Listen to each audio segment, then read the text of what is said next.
What up, guys? Welcome to Base Damage. Hope you all are having an awesome day today.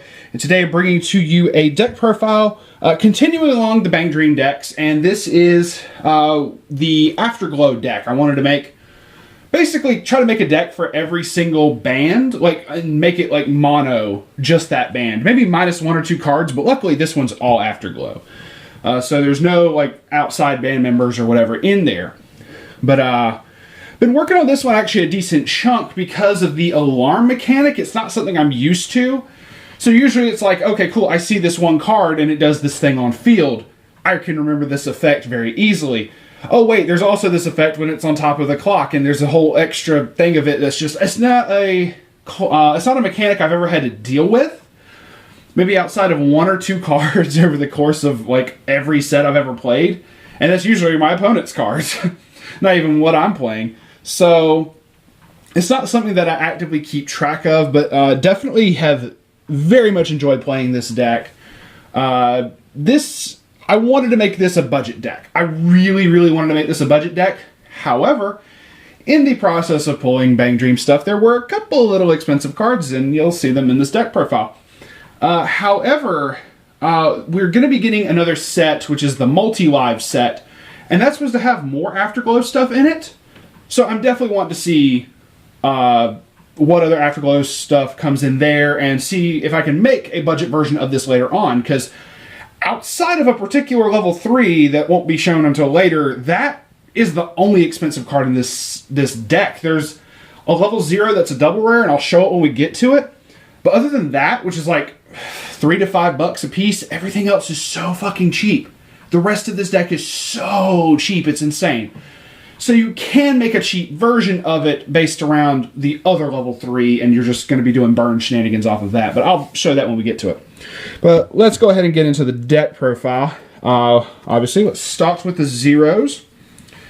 This has definitely just been a really interesting deck to learn, if nothing else. Not just to play, but to learn. So, as you saw from the top card, first we have 2 copies of Onstage Ran Mitake. So 00-1500.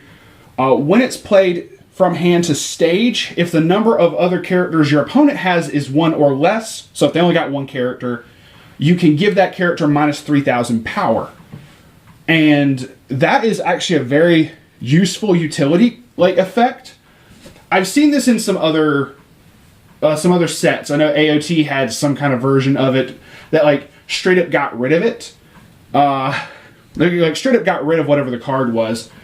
There's been a couple other sets that have similar effects, but I very much have enjoyed using this because this can just straight pop mill runners and whatnot, and they just die. I just think that is so fun. Oh, my opponent's going to put out a runner, a free runner, mill runner, whatever, or a clock bomb, whatever.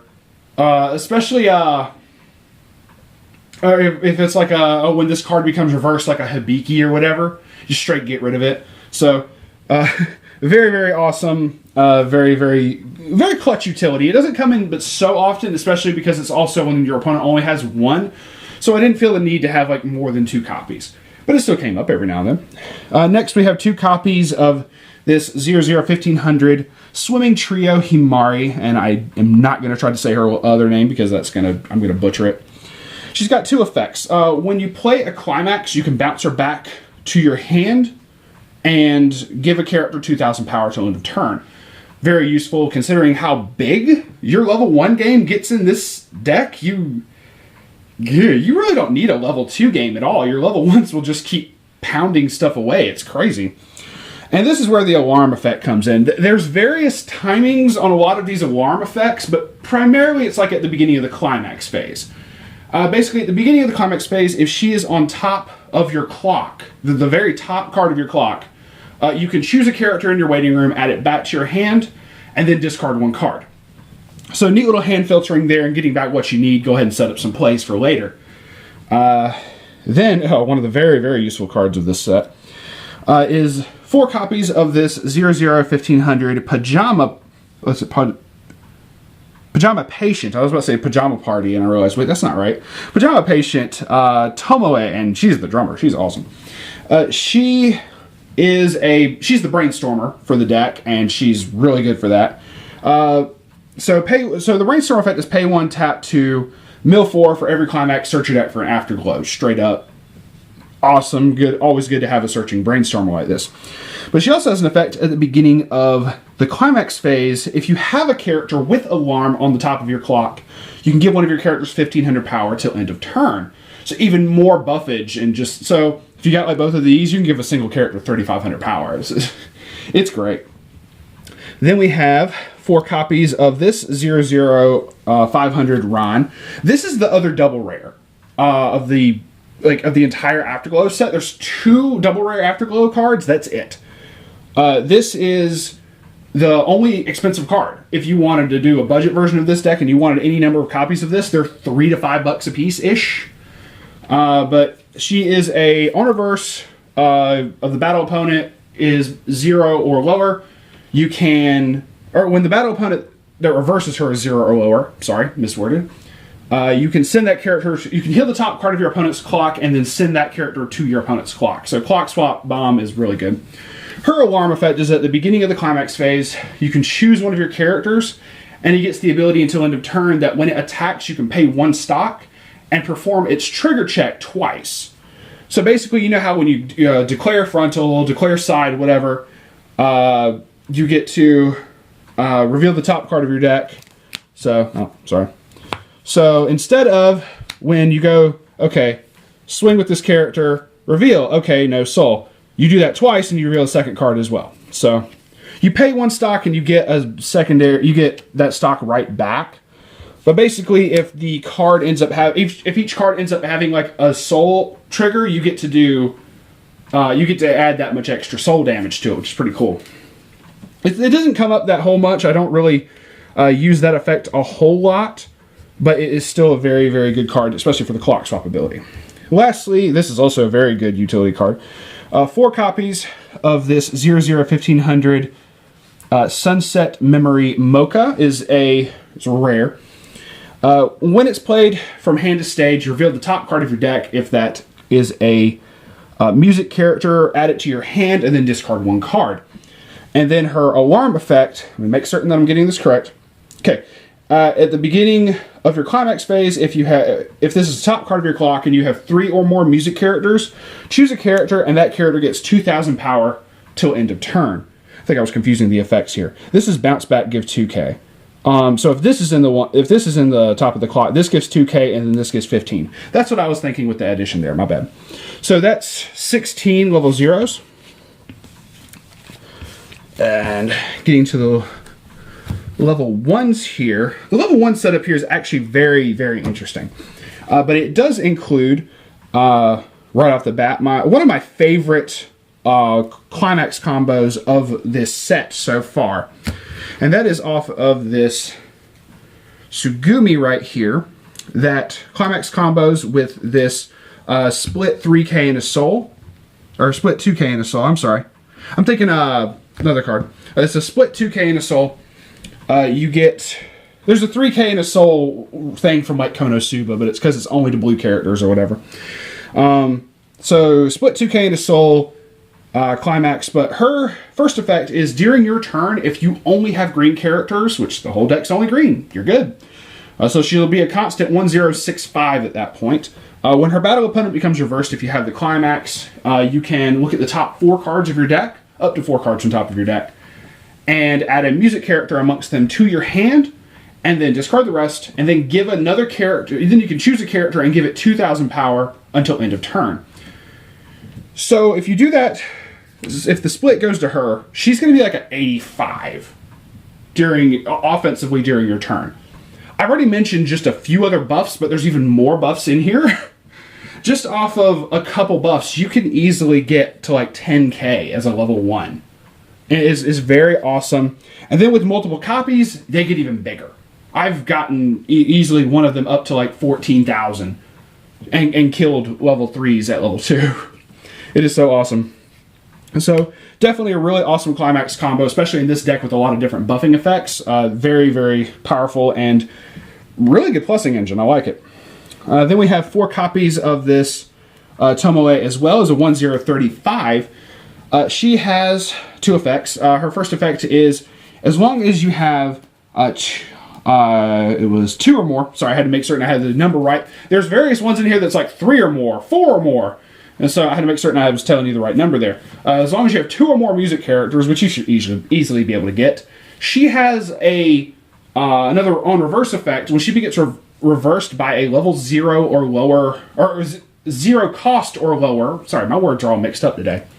A 0 cost or lower character, you can clock swap as well with that. So I think every on reverser effect in here is a clock swap effect. So that's really awesome. And then her alarm effect is at the beginning of the climax phase. Notice that says the.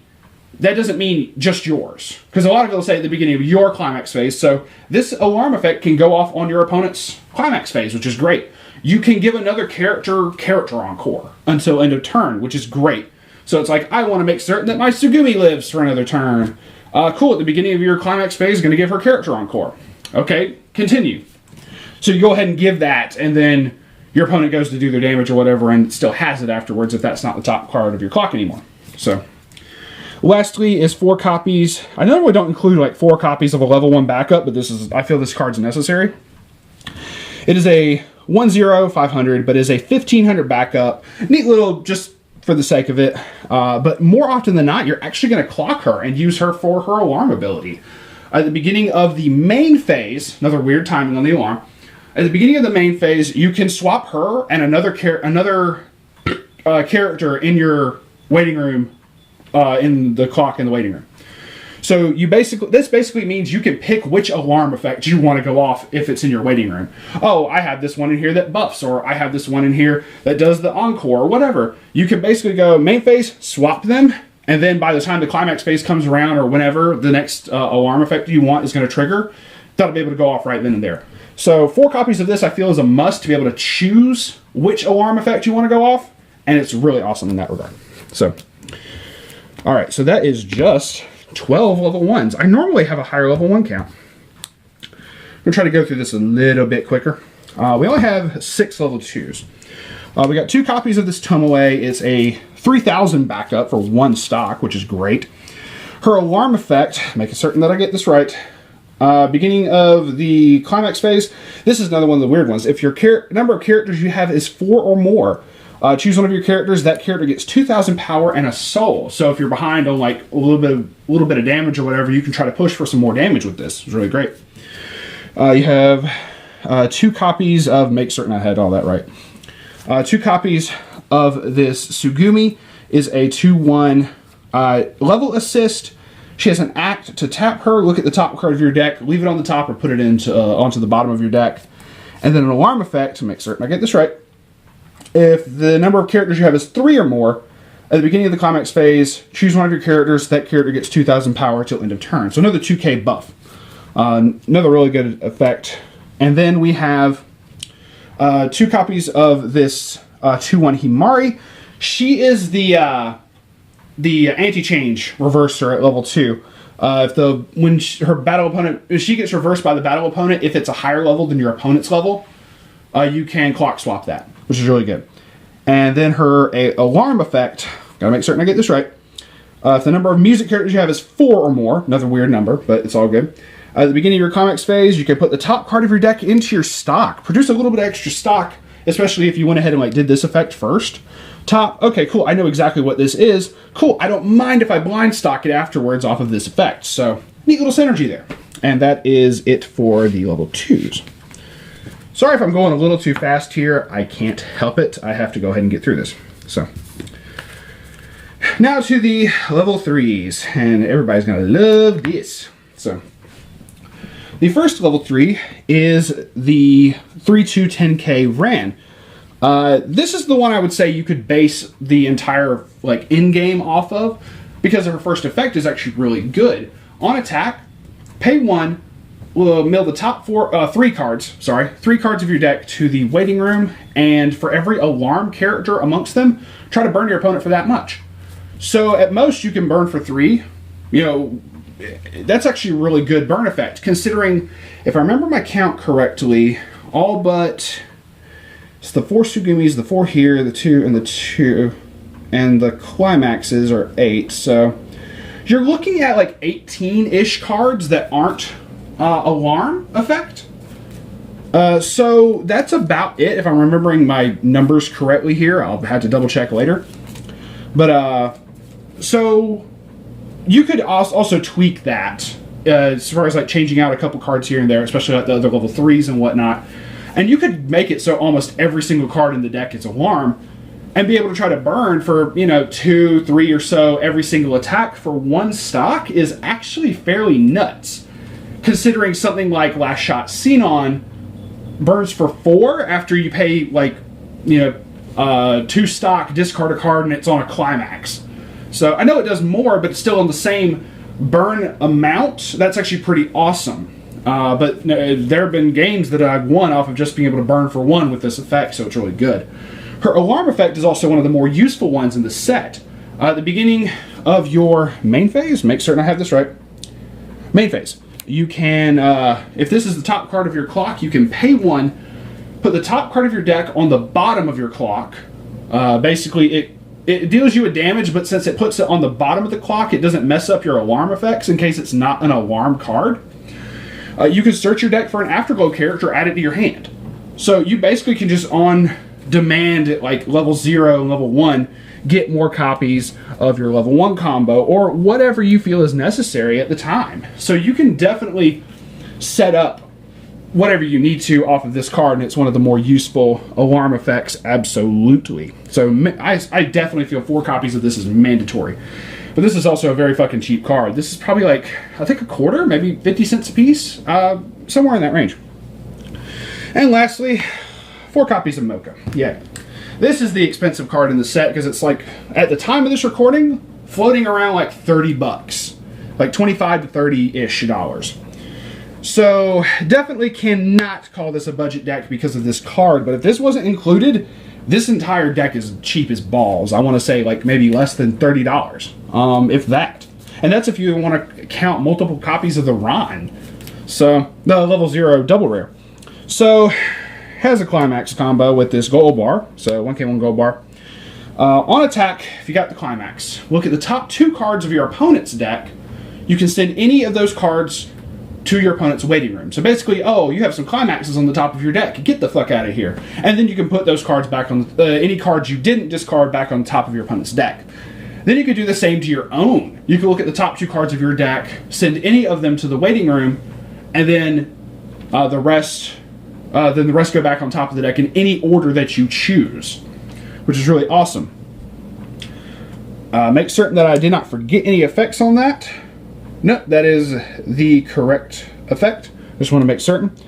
So, I will get to that effect in this. I'll get actually back to that climax combo in a second, but their secondary effect is during the start of the encore step, you can send the bottom card of your clock to your waiting room.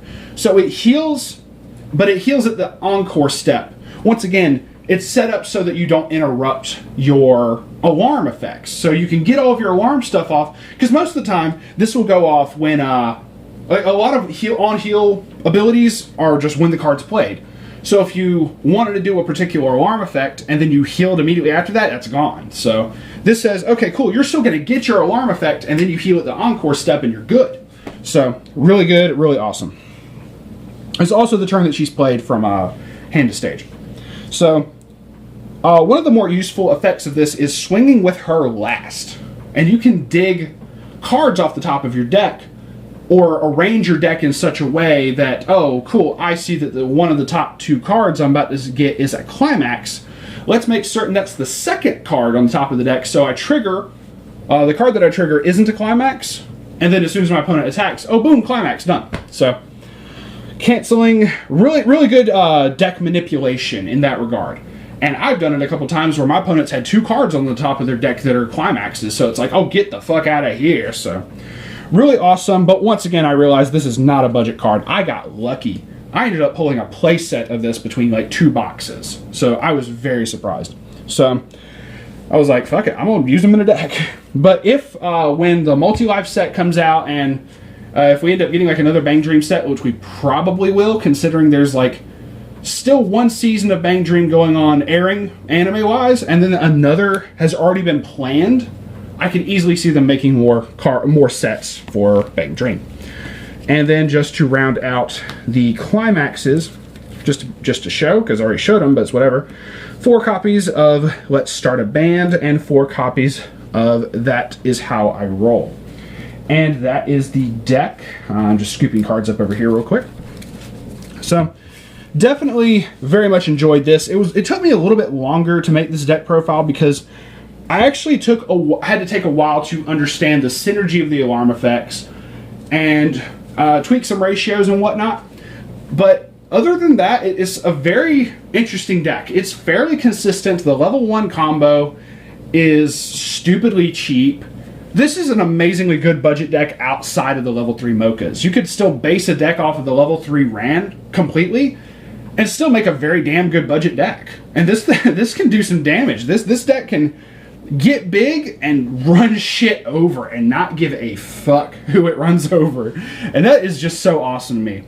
So because of that, this definitely gets the Kool-Aid stamp of approval. I very much enjoyed this deck, if I haven't stated enough times already. And this is just V1. It's going to get some upgrades because if we can get some other cheap cards, you're going to see a budget version of this deck again. So thank you once again. Please subscribe if you want. If not, hey, thanks for stopping by to check out the deck profile. It's super appreciated.